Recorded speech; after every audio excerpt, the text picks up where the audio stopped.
So more to religion, specifically to Christianity, what plays a big role because in our independence wars reattempt in the United States nowadays, there is a huge Christian faction from all different religions and also from independent Christians as well as organized Christians.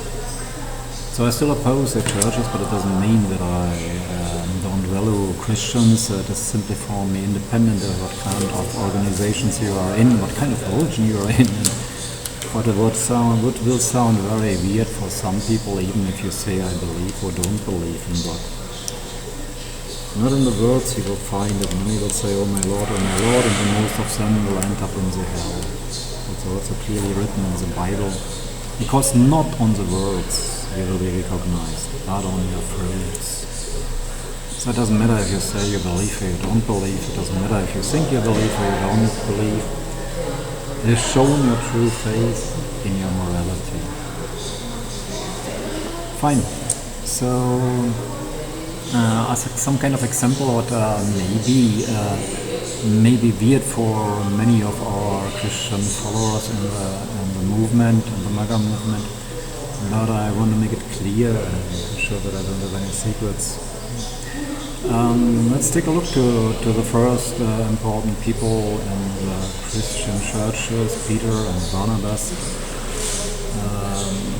Peter, there are two incidents still in the Bible. The Bible itself, what it is written by men, not by God. I've started to study comparative religion, and so I know a little bit about the topic. I even made my examen about a comparison between the historic Jesus and the biblical Jesus. But the historic Jesus, in fact, there's not much known. The most comes out of interpretations from the Bible. And the Bible itself consists of 4 canonic texts, and there are much more texts. And comparative religion science, there is a theory quite common and quite popular under the religious scientists that there should be a text written by Jesus itself that doesn't exist anymore, or what is still hidden. Because the Bible itself is not written by Jesus, and that's a fact that nobody can deny. Even the church leaders won't deny it. So how do they verify it? They say, the Holy Spirit has inspired to write the holy texts. But there were many texts in this time after the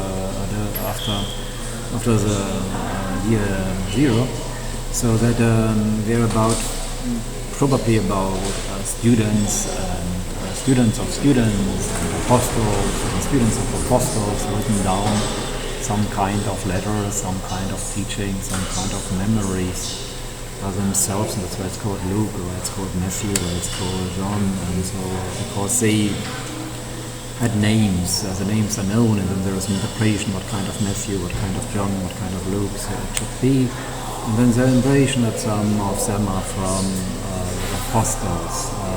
So it's also about dating back the papers in the way of science, and it should be watched scientifically. Yeah, and there are some changes in some texts. Some older texts doesn't show the same content like some new texts found. That's a different story. It's easy to change and manipulate text.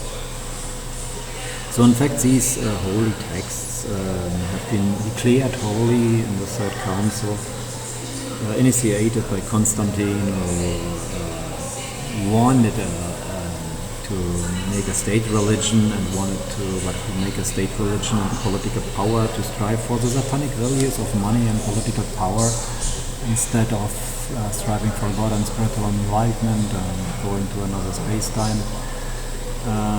He had the idea to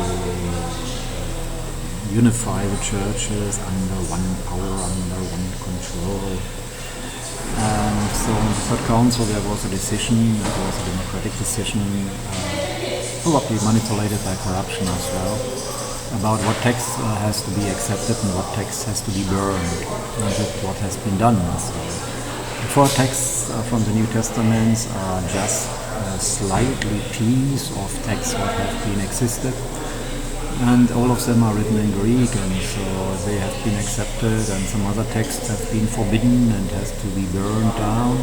Some of them were found lately in different places. Some apocryph texts, like they are called, hidden texts, are still available in some old meanings, and, but are not accepted by official churches because they follow the Third Council rules and Third Council dogmas, and the most dogmas come from a human majority decision. And then it's also the question, is the majority what matters in Christianity? Because the Bible, still the Bible, what even has been declared canonic, writes down that there's a narrow way of a minority and there's a broad way of a majority, and the majority goes to hell and only the minority goes to paradise. So there would be a conclusion that the majority decision is a wrong decision. But this kind of thought was not likely and didn't help to become political powerful. So there's a human power play in it, what is declared a dogma, what is declared a holy text and what not. So there's a question in the Old Testament about the translation, because it's not the original, it's a translation of a translation. After the Babylonian exile of the Jews, it has been translated, the Torah, and it was out of a translation of a translation what is made the Old Testament.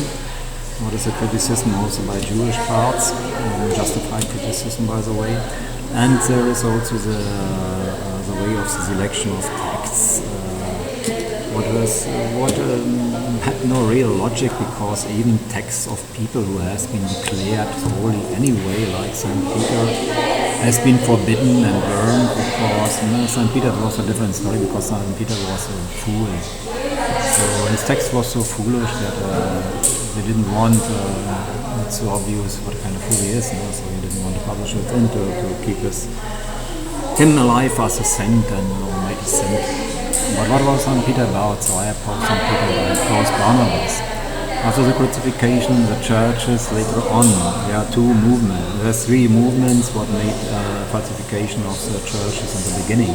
One is the wrong translation of many keywords, and what I already mentioned, the wrong translation of logos. Logos means logic, and it's the closest word to science, and it's considered to science, to logic, to common sense. So in reality, Jesus preached, even up to the translation of the canonic Bible, that to go out and preach logic and common sense to everyone. He never said, preach obedience to me as a king. He said, no, I'm not a king, I wash the feet of my followers. So there's many contradictions in it. So instead of just by a simple non-translation, because considering everyone is just a foolish sheep following and believing every bullshit because they are ordered to believe every bullshit, that's called faith-believing bullshit in organized religion, so that you become a bullshit person that goes to hell and not recognizing it. But okay, so one sense is they made a contradiction to science, what later followed on, the burning of Galileo, etc. So that science was seen as opposed to religion.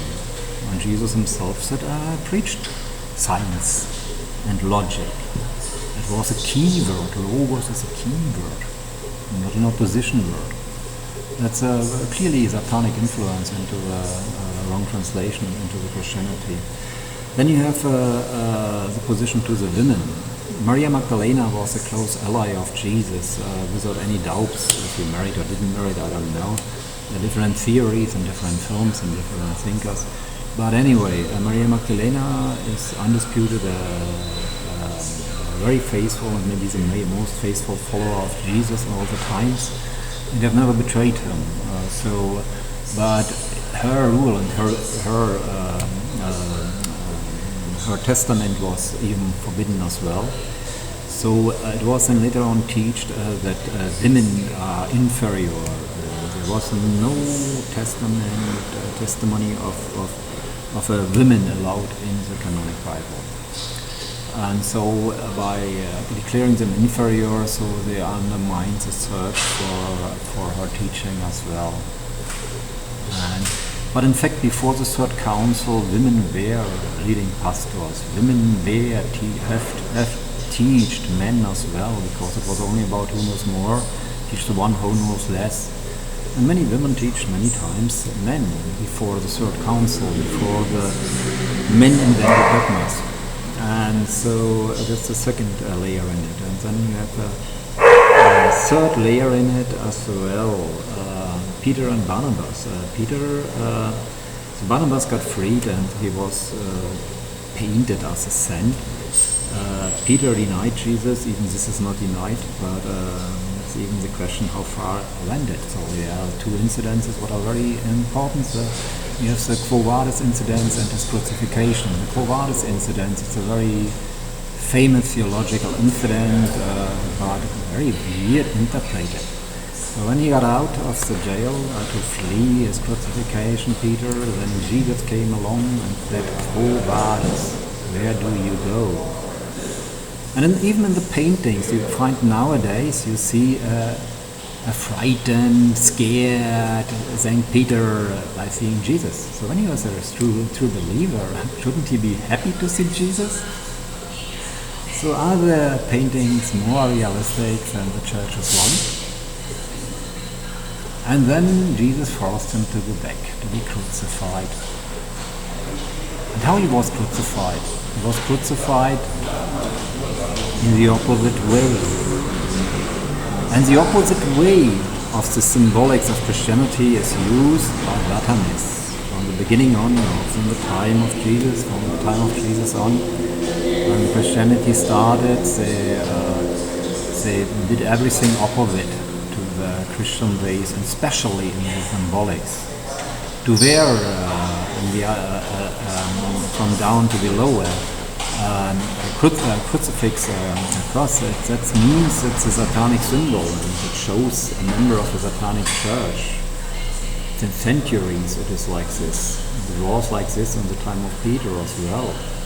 So Peter demanded to be crucified in the satanic way.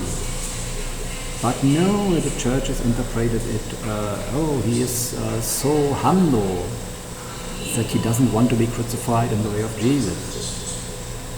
But the most probable interpretation is that he is a true follower of Satanas and want to end up like a real Satanist.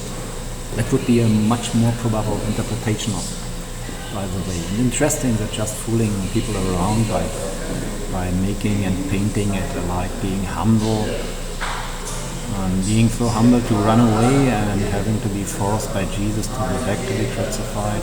I don't know how to interpret it into a good way. Jesus didn't come to rescue him. Well, and then you have Barnabas. Barnabas, he was always a criminal, a nice criminal, but a criminal, and he cheated people. And that's why he was just in a justified way ordered to be crucified. There's no doubt about it, and they decided to free him and to crucify Jesus and don't free him. Sorry, everybody knows. So he is painted as a holy man, but has he really changed? He was later on a treasurer of the Church of Jerusalem, and as a treasurer of the church he became rich and richer and richer. Yeah, treasurer of the church. It was not meant to become rich, not in the time of Jesus. But he became rich. And then there was a dispute between Paul and Barnabas. They went along well, and Barnabas supported Paul, but until he made him a request. And Paul, for reasons that nobody want to mention and nobody want to discuss, avoided to see Barnabas again. What about if Barnabas has offered him to play the game of cheating and welfare abuse along with him, so that they both can get richer in a satanic way? Okay, just my thoughts. Like Jefferson, I like to look for my own answers in the way of religion. I'm on Jesus' side. I'm not on the side of Peter, nor on the side of Barnabas.